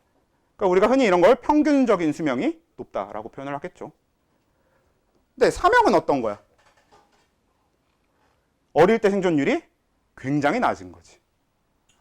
그러면 이걸 우리는 뭐라고 표현할 거냐면 평균적인 수명이 짧다고 표현하겠지. 그럼 여기서 한 번 더 생각해 봅시다. 그러면 1형 곡선을 가지는 생물들은 자손을 많이 낳을까 적게 낳을까? 그치? 많이 낳을 필요가 없잖아. 왜? 조금만 낳아도 걔네들 어떻게 할 거니까? 다 살 거니까. 근데 3형은 어때? 자손을 많이 낳아야 되겠지. 그래야 엄청 많이 낳아봤자 그 중에 얼마 안 살아남을 거잖아. 그래서 3형은 자손을 많이 남기는 애들이고 1형은 자손을 적게 남기는 애들이 들어간다고 보면 돼요. 2형은 어차피 그 사이 어딘가 애매하게니까 쟤는 뭐 딱히 특징적으로 분석할 건 없고. 그래서 3형에 해당되는 게 뭐가 있냐? 일단 어류, 물고기들이 3형에 들어가겠지. 어류 알 엄청 많이 낳잖아요. 그리고 양서류도 저기 들어갈 겁니다. 그리고 사실 파충류도 저기 들어가긴 들어가는데, 파충류는 좀 파충류마다 천차만별이라서 일단 좀 빼도록 할게요. 대표적으로 이제 거북이 같은 경우는 3형이 됩니다. 요거 거북이는 좀 알아두면 좋을 게, 거북이는 자주들 낚일 수 있거든. 왜냐면 우린 거북이 어떤 생물로 알고 있어? 수명이 길다고 알잖아. 근데 그건 살아남은 개체가 오래 사는 것 뿐이지 거북이 평균 수명은 되게 짧습니다. 왜냐면 대부분이 태어나자마자 죽기 때문에. 그래서 거북이 평균 수명으로 계산하면 진짜 짧아요. 살아남은 개체가 정말 오래 사는 것 뿐인 거지. 그래서 거북이도 3형 그래프를 갖게 되는 거고. 근데 이거 말고 어류 양서류랑 이제 주로 다루게 될 거는 이제 그냥 벌레 정도로 표시하면 될 것 같아요. 그러니까 버러지. 그러니까 사실 곤충이라고 표현하기 좀 그런 게, 곤충 말고도 우리 머릿속에 벌레라고 인식되는 걸 다 집어넣어주면 됩니다. 예를 들면 지네. 지네는 곤충이 아니에요. 근데 우리 입장에선 지네는 뭐야? 벌레잖아 그냥. 넣어주면 돼요. 거미. 거미는 곤충이야? 거미 곤충 아니거든? 근데 우리 입장에서 거미 뭐야? 벌레잖아. 넣어주면 돼요. 그런 느낌입니다. 그래서 그냥 우리가 보기에 벌레인 건 다 3형에 넣어주면 됩니다. 왜? 걔네들 다 알 많이 낳잖아요. 바퀴벌레? 곤충이죠. 바퀴벌레는 근본적으로 아예 곤충이죠. 바퀴벌레는 곤충 중에서도 정말 오래전부터 있었던 곤충이죠. 그래서 바퀴벌레 나와요, 자손을? 많이 나와요. 근데 오래 살잖아요. 벌레 중에 아니야. 바퀴벌레 하나하나의 생존 그 수명은 그렇게 길지 않아요. 하도 많이 나오니까 저번에 본 바퀴벌레와 이번에 본 바퀴벌레가 같은 바퀴벌레인지 아닌지 우린 구분을 못하니까 그런 것뿐이고 요 놈은 좀 더 잘생겼네 이러지 않잖아요. 그래서 모르는 것뿐이지. 예, 수명 자체는 되게 짧아요. 곤충들 같은 경우는 수명이 최대 길어봤자 뭐 1, 2년을 넘기 어렵습니다. 넘는 경우가 있긴 있다. 사람이 기르는 곤충 같은 경우는 좀 더 길게 살 수 있는데 대부분 이제 1, 2년을 넘기기는 어려워요. 물론 뭐 유충 상태에서 7년을 살다가 이렇게 성충 상태에서 한 일주일 살다가 죽는 애들도 있긴 있고 뭐 그렇죠. 뭐 그렇긴 한데 아무튼 이제 요런 게 이제 3형 그래프에 해당되는 생물들이 되는 거고 1형 그래프에 해당되는 생물들은 뭐가 있게? 가장 대표적으로 생각이 드는 건 뭐예요? 인간, 사람. 그치?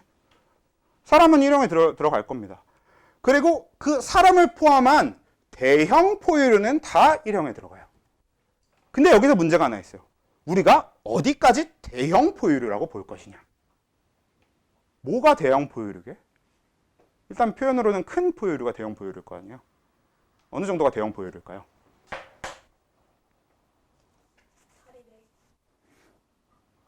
어?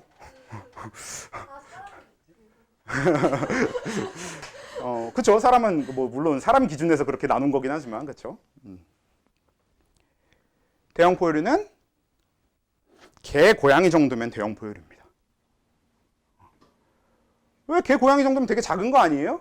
아니고 대형 포유류 말고 나머지는 이제 소형 포유류거든. 소형 포유류는 되게 간단해요. 누구냐면 설치류입니다. 설치류 뭐야? 쥐. 쥐 종류들이 설치류, 소형 포유류예요. 그래서 걔네들보단 기본적으로 개, 고양이 정도면 뭐야? 충분히 크죠? 그래서 대형 포유류에 넣어줘야 되는 거지. 응? 토끼? 저도 아까 수업하다가 토끼는 어딜까라는 생각이 들긴 들었는데 잘 모르겠어요. 아마 소형 포유류지 않을까 싶어요. 토끼 어딘지 잘 모르겠어.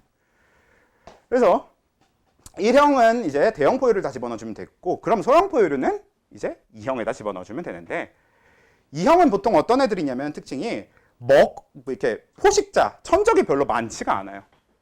왜냐면 잡아먹어도 별 볼 일이 없거나 잡아먹기 되게 힘든 애들이 주가 됩니다. 예를 들면 조류. 이게 조류를 얘기하면 인간이 닭을 하도 학살을 해대니까 다들 조류가 왜 잡아먹기 힘들어요 라고 생각할 것 같은데 사실 호랑이 이런 애들 입장에서는 포유류가 훨씬 잡아먹기 편하지 날아다니는 새들보다. 그렇잖아요. 그래서 원래 새들은 천적이 좀 적습니다. 그래서 기본적으로 어느 정도 생존율이 보장되는 편이에요. 근데 그렇다고 포유류들처럼 오래 살지는 않고. 그래서 또 소형 포유류들이 또 2형에 다 들어가고 그래서 조류랑 이렇게 같이 넣어주면 될 것 같아요. 소형 포유류는 먹어도 별게 없으니까. 대표적으로 다람쥐, 쥐, 청설모 이런 게 들어가는데 약간 호랑이 입장에서 이렇게 쥐 잡아먹고 다람쥐 잡아먹고 이러면 약간 가오상하잖아요. 약간 이게 그렇잖아. 그래가지고 좀 천적이 좀 적긴 하겠죠 상대적으로. 그래서 이제 2형에 들어간다. 그냥 대충 이렇게 생각해 주시면 되겠고 또 2형에 자주 다루는 것 중에 뭐가 있냐면 말미잘이나 히드라 같은 걸 많이 다뤄요. 그냥 들어만 두십시오. 얘네는 뭐 어떻게 생긴 건지도 우리 잘 모르잖아. 사실 말미잘도 본 적이 있을 수도 있긴 있는데 본 적이 없어도 상관없고요. 히드라가 뭔지 몰라도 상관없어요. 그냥 들어만 두십시오. 쟤네들이 이제 자포동물이라고 하는데 자포동물은 쟤네 말고 또 되게 여러 가지가 있지만 아무튼 쟤네 정도만 생각하시면 될 것 같아요. 실제로 자포동물은 되게 특이한 애들이 있는데 쟤네 말고 대표적인 자포동물이 이제 뭐가 있냐면 해파리, 부적분. 그냥 개체군의 상호작용 다음 주에 해야겠다. 오늘 여기까지 한다고 생각해야 되겠네요. 이미 7시 57분이다. 다음 주에 개체군 마무리하고 분집하고 하면 되겠지 뭐. 다음 주에 시험을 최대한 짧게 봅시다. 아무튼 우리 해파리나 너네 산호도 동물인 거 아시나요? 참고로 이 해파리랑 산호도 자포동물이라고 하는 동물군에 들어가거든요. 저 말미잘이랑 히드라랑 같은 동물군에 들어가요. 근데 얘네들은 특징이 뭐냐면 얘네들은 누가 죽이지 않으면 수명이 사실상 무한대입니다. 절대 안 죽어요. 왜냐면 얘네 둘 다 어떤 특징을 갖고 있냐? 자기가 너무 오래 살아서 내 몸에 있는 세포들이 다 늙었다 싶으면 어떻게 하냐? 육체를 버리고 본인이 아기가 돼요. 아기를 낳는 게 아니에요. 자신이 응애가 됩니다. 그냥. 그래서 해파리는 그 해파리 유충 상태로 본인이 직접 그냥 돌아가요. 그래서 다시 성장 과정을 거친 다음에 성체 해파리가 돼요. 또 다시 아기 돼요? 어? 또 다시 아기가 돼요? 네, 본인이 아기가 돼요. 뇌 같은 건데? 아니 지금 그런 거 빼고 다 버려요 그냥 껍데기. 네. 그런 느낌이라고 보시면 되는 거죠. 가재도 영생생물이래요. 탈피만, 맞아. 누가 죽이지 않고 탈피를 계속 할 수만 있으면 그렇다고 하는 것 같긴 했었다. 맞아. 어디서 들어본 것 같긴 하다, 나도. 맞아. 그래서 그런 생물들이 좀 있어요. 그 탈피하는 생물들은 좀 그런 생물들이 좀 있긴 있는데, 그래서 뱀 같은 파충류들도 누가 죽이지 않으면 되게 오래 산다고 하죠. 탈피를 계속 하니까.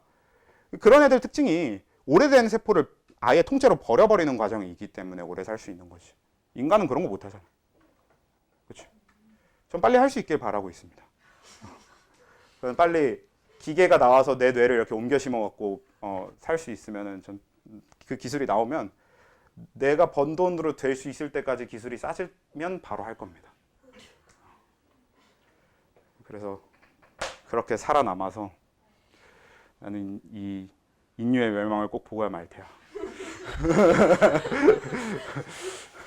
아무튼 원래 어차피 여기 다음에 오늘 개체군의 상호작용 정도만 하고 끝날 거였는데 그거 되게 간단한 내용이니까 다음 주 초에 그거 더 짚고 간다고 해서 크게 시간 차이가 날 것 같지는 않아서 오늘은 여기까지 하고요.